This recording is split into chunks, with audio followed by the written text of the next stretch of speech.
ছুটির দিনে জ্বালানির ভোগান্তি, ভাড়া বাড়ানোর প্রভাব এখনো পড়েনি গণপরিবহনে। বেড়েছে নিত্যপণ্যের দাম, বোতলজাত সয়াবিন তেল উধাও।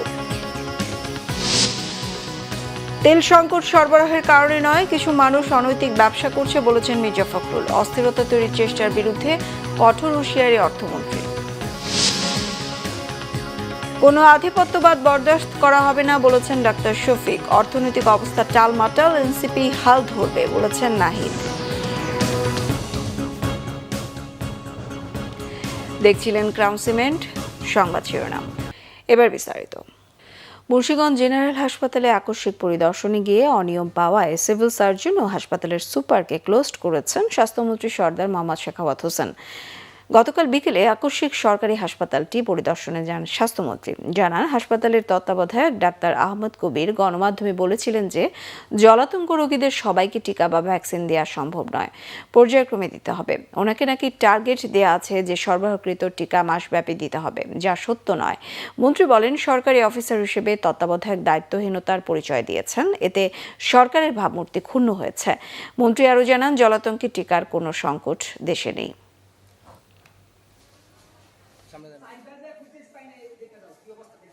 জেলা হাসপাতালের সুপার সাহেব যে ইন্টারভিউটা দিয়েছে এবং যেই মেয়েটার কথা শোনানো হয়েছে যে সে জলাতঙ্কের টিকা দিতে আসছে, সে টিকা না পেয়ে এখানে বলছে টিকা নেই, সে 3টি টিকা বাইরে থেকে কিনে এনে দিয়েছে। আর সুপার সাহেব ইন্টারভিউ দিয়েছেন, উনি সবাইকে টিকা দিয়ে পারবেন না, ক্রমে ক্রমে দিবেন। ওনাকে টার্গেট দেওয়া হয়েছে যে এই টিকা আছে, মাসব্যাপী দিতে হবে। এই নিউজগুলির সাথে বাস্তবতার কোনো মিল নেই, যেটা দেখে আমি এসেছি। ঢাকায় জ্বালানি তেলের সরবরাহ এখনো স্বাভাবিক হয়নি। শুক্রবার ছুটির দিনেও পাম্পে দেখা গেছে যানবাহনের দীর্ঘ লাইন। সরবরাহ না থাকায় বন্ধ রয়েছে অনেক পাম্প। ভোগান্তি শেষ কবে বলতে পারছেন না কেউই।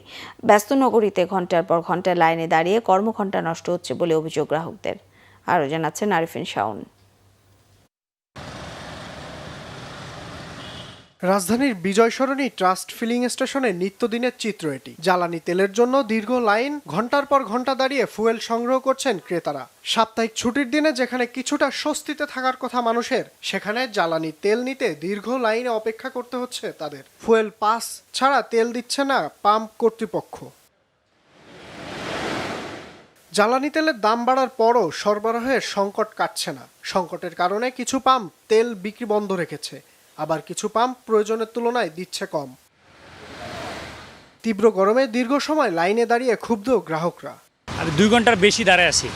সকালবেলা আইসেই মহাখালীর ওই পাশ দিয়ে নামি ওইখান দিয়ে সিরিয়াল দিলাম, তো আশা করতেছি তেল পাবো ইনশাল্লাহ।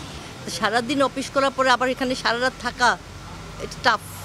দাম যেহেতু বাড়ছে, তাহলে তো স্বাভাবিক পর্যায়ে চলে আসা উচিত মনে করি। হয়তো আসবে, কিছুটা সময় লাগবে, তবে ভোগান্তি আমাদেরই হচ্ছে আর কি। যে এগুলো আসলে যখন সকালে নাস্তাটা ঠিক মতো করতে পারতেছি না, যে আমার টয়লেটে দললে আমি গাড়িটা কোথায় রেখে যাব। জ্বালানি তেল নিতে এসে কর্মঘণ্টা নষ্ট হচ্ছে বলেও দাবি তাদের। কর্মঘণ্টা তো অবশ্যই নষ্ট হচ্ছে, ছুটির দিনে অনেক কাজ থাকে। আগের থেকে সিরিয়াল কিছুটা কমছে, কিন্তু এই যে ফুয়েল পাস তো বাধ্যতামূলক, এই যে ওটিপি আসতে অনেকটা বিড়ম্বনা করে আর কি। এখন তেল নেওয়ার জন্যই আলাদা করে সময় বের করে নিতে হয়, আমাদেরকে আসতেও হয় আগে, আবার রাতেও অনেক সময় সিরিয়াল দিলে সকালে তেল পাই। আজকে আমি খুব কম সময়ের ভিতরে তেলটা পাইছি, যার জন্য আমি খুব খুশি। তবে দ্রুতই সমস্যার সমাধান হবে বলে আশাবাদী অনেকেই। আরিফিন শাওন, বাংলা ভিশন, ঢাকা। সরকার মালিক শ্রমিকদের বৈঠকে বাস ভাড়া বাড়ানোর সিদ্ধান্ত এলেও এর প্রভাব পড়েনি গণপরিবহনে। আগের ভাড়াতেই চলছে ঢাকা মহানগরী ও দূরপাল্লার বাস। এতে সন্তুষ্ট হলেও যাত্রীরা বলছেন, আগেই নেওয়া হতো বাড়তি ভাড়া, তাই নতুন করে ভাড়া বাড়ানোর কোনো যৌক্তিকতা নেই। আর পরিবহন সংশ্লিষ্টরা বলছেন, বাড়তি ভাড়ার চার্ট এখনও তাদের কাছে আসেনি। একই চিত্র দূরপাল্লার বাস কাউন্টারগুলোতেও। সংশ্লিষ্টরা বলছেন, যাত্রী সংকটে নতুন করে ভাড়া বাড়ানোর চিন্তা করছেন না তারা। এর আগে মধ্যপ্রাচ্য সংকটে তেলের দাম বৃদ্ধিতে বৃহস্পতিবার বাস মালিক ও শ্রমিকদের সঙ্গে বৈঠকে ভাড়া বাড়ানোর ঘোষণা দেন সড়ক পরিবহন ও সেতুমন্ত্রী। জ্বালানি তেলের দাম বাড়ার প্রভাবে রাজধানীর বাজারে নিত্য প্রয়োজনীয় পণ্যের দামে লেগেছে ঊর্ধ্বমুখী চাপ। এক সপ্তাহের ব্যবধানে চাল, ডিম, তেল, আটা, ময়দা সহ প্রায় সব পণ্যের দাম বেড়েছে। বাজার থেকে প্রায় উধাও বোতলজাত সয়াবিন তেল। কোথাও কোথাও খোলা তেল বিক্রি হলেও দাম তুলনামূলক বেশি। আর বিকল্প হিসেবে বাজারে দেখা যাচ্ছে উচ্চ মূল্যের ক্যানোলা তেল। সোনালী মুরগির বাজারে কিছুটা স্বস্তি ফিরলেও দেশি মুরগি এখনও 700 টাকা কেজি দরে বিক্রি হচ্ছে। অন্যদিকে কুরবানির ঈদের অজুহাতে বাড়তি দামে বিক্রি হচ্ছে গরুর মাংস। এদিকে সপ্তাহের ব্যবধানে ডিমের দামও বেড়েছে ডজন প্রতি 15 থেকে 20 টাকা। অন্যদিকে আলু, পেঁপে, টমেটো, গাজর ছাড়া প্রায় সব সবজির দাম কেজি প্রতি 80 টাকার উপরে। স্থানীয় সরকার, পল্লী উন্নয়ন ও সমবায় মন্ত্রী মির্জা ফখরুল ইসলাম আলমগীর বলেছেন, সরবরাহের কারণে দেশে তেলের কোনো সংকট হয়নি। কিছু মানুষ অনৈতিক ব্যবসা করছে বলেও এমন পরিস্থিতি সৃষ্টি হয়েছে। শুক্রবার ঠাকুরগাঁওয়ে মির্জা রুহুল আমিন মিলনায়তনে দুর্যোগ ব্যবস্থাপনা ও ত্রাণ মন্ত্রণালয়ের মাধ্যমে ঘূর্ণিঝড় ও শিলাবৃষ্টিতে ক্ষতিগ্রস্ত পরিবারের মাঝে ঢেউটিন চেক বিতরণ অনুষ্ঠানের প্রধান অতিথির বক্তব্যে তিনি এসব কথা বলেন। মির্জা ফখরুল বলেন, প্রধানমন্ত্রী তারেক রহমান দেশের মানুষকে নতুন করে বেঁচে থাকার স্বপ্ন দেখাচ্ছেন। অর্থনীতি উন্নয়নের জন্য এরই মধ্যে নতুন কিছু পরিকল্পনা গ্রহণ করা হয়েছে, সেগুলো বাস্তবায়নে কাজ শুরু হয়েছে বলেও জানান মন্ত্রী।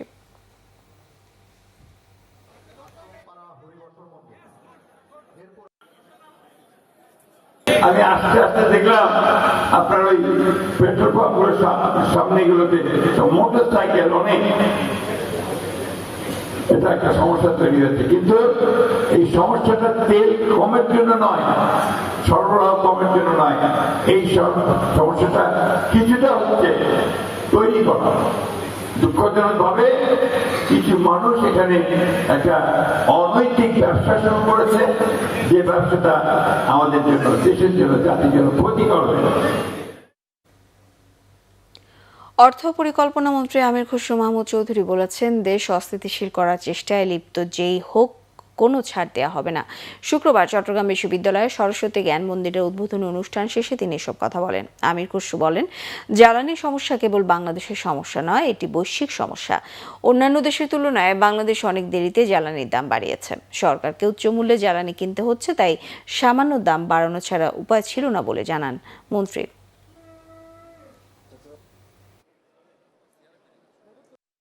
স্থিতিশীল, সংবেদনশীল একটি দেশ গড়ার প্রত্যয় নিয়ে আমরা নির্বাচনে গেছি এবং নির্বাচিত হয়েছি জনগণের ভোটে।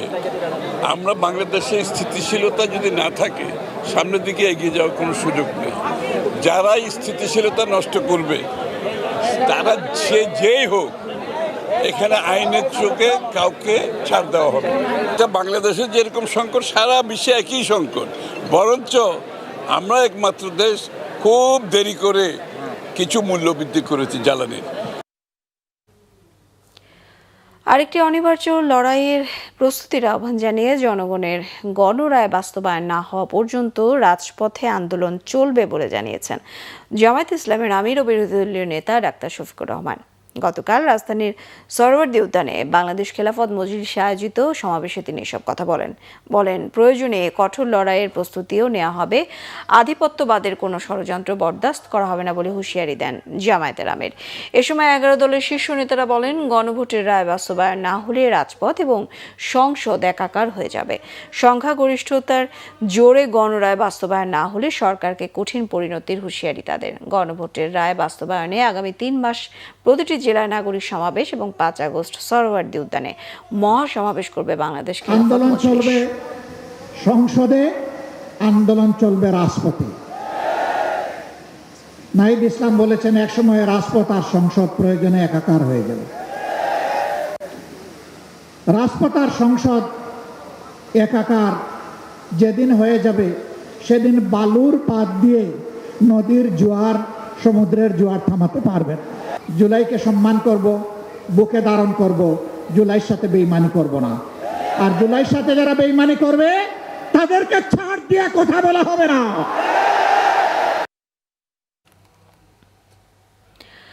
বর্তমান সরকার ব্যর্থতার দিকে যাচ্ছে, দেশের অর্থনৈতিক অবস্থা টালমাটাল, তাই এনসিপিকে হাল ধরতে হবে বলে মন্তব্য করেছেন জাতীয় নাগরিক পার্টির আহ্বায়ক ও বিরোধী দলীয় চিফ হুইপ নাহিদ ইসলাম।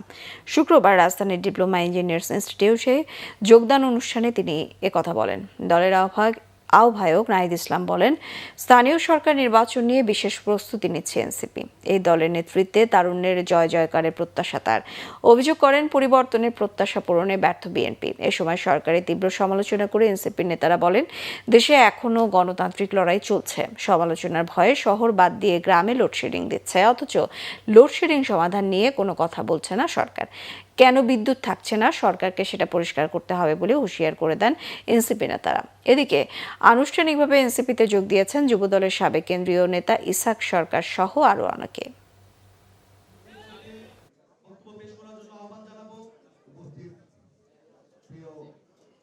এই সরকার ক্রমান্বয়ে ব্যর্থতার দিকে যাচ্ছে। অর্থনৈতিক পরিস্থিতি টালমাটাল, দেশে গণতন্ত্র নিয়ে আশঙ্কা তৈরি হয়েছে, বিশ্ববিদ্যালয়গুলোর নিরাপত্তা নিয়ে আশঙ্কা তৈরি হয়েছে। সেই জায়গায় ঐক্যবদ্ধভাবে জনগণের পাশে না দাঁড়ানো ছাড়া আমাদের আর কোনো উপায় নেই। আমরা সেই লক্ষ্যে কাজ করে যাচ্ছি। যাত্রার ৩৫ বছর পূর্ণ হলো দেশের অন্যতম ইংরেজি জাতীয় দৈনিক দ্য ডেইলি স্টার। প্রতিষ্ঠাবার্ষিকী উপলক্ষে 2 দিনের অনুষ্ঠান সাজিয়েছে প্রতিষ্ঠানটি। অনুষ্ঠানের প্রথম দিনে শুক্রবার রাজধানীতে ডেইলি স্টার ভবনে গিয়ে শুভেচ্ছা জানান বিভিন্ন দলের রাজনৈতিক নেতা, বিদেশি কূটনীতিক, সামাজিক ও মিডিয়া ব্যক্তিত্ব, গণমাধ্যম কর্মী সহ নানা শ্রেণী পেশার মানুষ। এছাড়া শুভেচ্ছা জানাতে ডেইলি স্টার ভবনে যান অর্থমন্ত্রী আমির খসরু মাহমুদ চৌধুরী, স্বরাষ্ট্রমন্ত্রী সালাউদ্দিন আহমদ, তথ্য সম্প্রচার মন্ত্রী জহিরুদ্দিন স্বপন। দেশের বিভিন্ন অঙ্গনে অবদানের জন্য ডেইলি স্টার বেশ কয়েকজনকে সম্মানিত করেছেন। প্রতিষ্ঠাবার্ষিকী অনুষ্ঠানে ডেইলি স্টার সম্পাদক মাহফুজ আনাম বলেন, গণতন্ত্রের বিকাশের জন্য স্বাধীন গণমাধ্যম খুবই গুরুত্বপূর্ণ। প্রতিষ্ঠানটি সবসময় দেশ ও সমাজের প্রতি দায়বদ্ধতা নিয়ে কাজ করে যাচ্ছে বলে জানান ডেইলি স্টার সম্পাদক।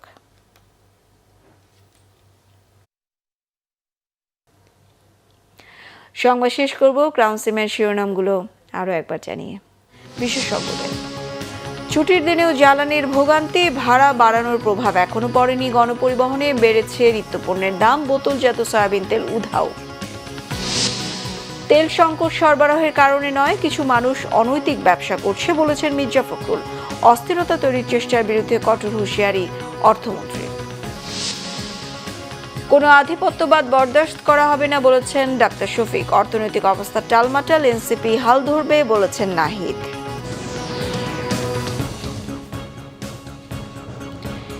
এই ছিল এখনকার মতো। পরের সংবাদ সকাল 7:30টায় দেখার আমন্ত্রণ রইল। এছাড়া বাংলা ভিশন সংবাদ ও সংবাদ সংশ্লিষ্ট অনুষ্ঠান দেখতে ভিজিট করুন www.bvnews24.com ও facebook.com/banglavisionnews। সাবস্ক্রাইব করুন youtube.com/banglavisionnews। সঙ্গে থাকায় ধন্যবাদ সবাইকে।